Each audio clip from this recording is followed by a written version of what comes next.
Alors, c'est un lieu qui a connu plusieurs vies.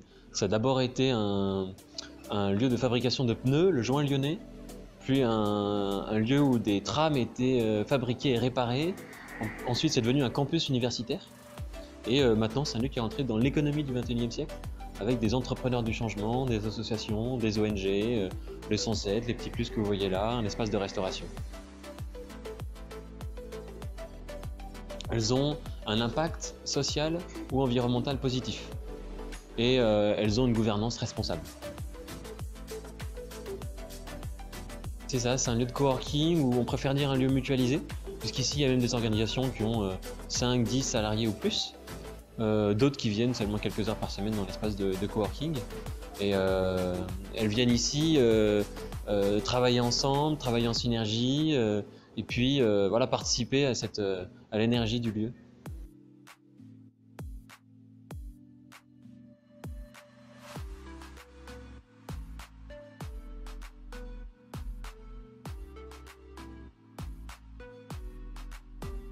Alors il y a déjà une dizaine de structures qui sont ici. Par exemple, on a Carétique, qui fait du commerce équitable de produits à base de beurre de karité entre le Bénin et la France. On a Anae, qui fait des camps de vacances pour les personnes handicapées et leurs proches. On a Pro Bono Lab, la Conciergerie Solidaire, l'association AGA, les Petits Plus, le 107 et bien d'autres. Déjà une dizaine d'organisations, on pourrait avoir jusqu'à 15-20 organisations suivant leur taille.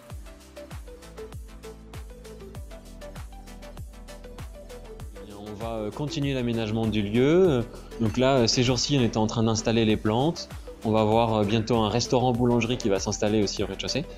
Et puis, au fur et à mesure, la dynamique va continuer à se mettre en place avec des petits déjeuners, des événements, et puis tout un tas de choses qui vont se passer aussi entre les résidents sans forcément qu'on intervienne naturellement.